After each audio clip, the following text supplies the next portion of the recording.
शहर सोलापूर पोलीस आयुक्तालयामधील सेवानिवृत्त झालेले सहाय्यक फौजदार उद्धव विठ्ठल घोडके राहणार दमानी नगर यांना शेत जमिनीच्या संदर्भात व्यवहार करून त्यांना कोर्टामधील निकाल काढून घेऊन तडजोड करण्याचे आमिष दाखवून जादूटोणा करून त्यांची सुमारे 33,75,000 रुपयाची फसवणूक केल्याप्रकरणी मुस्लिम मांत्रिक तौसिफ अहमद तुराब खान मसरगुप्पी राहणार पंढरपूर यांचा जामीन अर्ज सोलापूर येथील सत्र न्यायाधीश श्री जे मोहिते साहेब यांनी मंजूर केलेला आहे। यामधील घटनेची थोडक्यात हकीकत अशी आहे की सोलापूर शहर पोलीस आयुक्तालयामधून सन 2021 साली सेवानिवृत्त झालेले सहाय्यक फौजदार उद्धव विठ्ठल घोडके राहणार दमानी नगर यांनी यातील आरोपी तौसिफ अहमद तुराब खान मसरगुप्पी व इतर त्यांचे साथीदार यांच्यासोबत शेत जमिनीचा व्यवहार केलेला होता। सदर शेत जमिनीच्या व्यवहारासंदर्भात तडजोड करण्याकरिता म्हणून दिनांक 19 फेब्रुवारी 2018 रोजी सह आरोपी यांनी फिर्यादी यांना पंढरपूर येथे घेऊन गेले होते। त्यावेळेस त्या ठिकाणी मुस्लिम मांत्रिक तौसिफ अहमद तुराब खान मसरगुप्पी यांनी फिर्यादी पोलीस अधिकारी यांना एका खोलीमध्ये घेऊन जाऊन त्या ठिकाणी त्यांना डोळे झाकून बसण्यास सांगितले व त्यानंतर त्यांच्या डोक्यावरती मोरपंखाने मारून त्यांच्या विरुद्ध तंत्र मंत्र म्हणून त्यांच्या विरुद्ध जादूटोणा करून त्यांना 50 लाख रुपये देण्याची तसेच 50,000 रुपये फी म्हणून देण्याची मागणी केली होती व त्यानंतर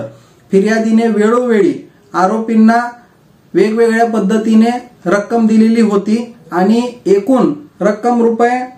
33,75,000 रुपयाची फसवणूक केल्याची फिर्याद यातील पोलीस अधिकारी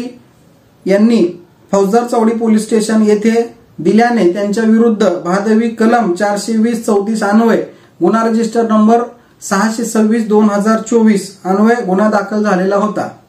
सदर दाखल गुन्ह्यामध्ये फौजदार चौडी पोलिसांनी यातील मुस्लिम मांत्रिक तौसिफ अहमद तुराब खान मसरगुप्पी यास 25 ऑक्टोबर 2024 रोजी पंढरपूर येथून अटक केलेली होती व त्याला सोलापूर येथील न्यायालयामध्ये हजर केले होते। त्यामध्ये त्यांना 2 दिवसाची पोलीस कस्टडी मंजूर झाली होती व त्यानंतर त्यांची न्यायालयीन कोठडी मंजूर झालेली होती। यामध्ये मुस्लिम मांत्रिक याचा जामीन अर्ज आम्ही सोलापूर येथील सत्र न्यायालयामध्ये सादर केलेला होता। यामध्ये आरोपी मांत्रिक यांच्या वतीने बाजू मांडत असताना आम्ही मेहरबान न्यायालयाच्या निदर्शनास काही महत्त्वाचे मुद्दे आणून दिले। त्यामध्ये यातील पोलीस अधिकारी उद्धव विठ्ठल घोडके हे ज्यांनी व्यवहार केलेला होता शेत जमिनीचा, हा व्यवहार सुमारे 2015-2016 पासून सुरू होता आणि त्यावेळी ते पोलीस दलामध्ये कार्यरत होते।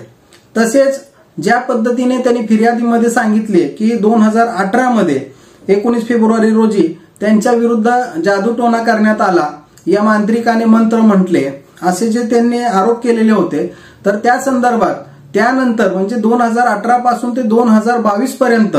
यातील पोलीस अधिकाऱ्यांनी इतर आरोपींच्या खात्यावर RTGSने चेकने आणि विविध माध्यमातून लाखो रुपये दिलेले आहेत। केवळ एका दिवसाचा जादूटोणा झाला म्हणून सुमारे 4 वर्षापर्यंत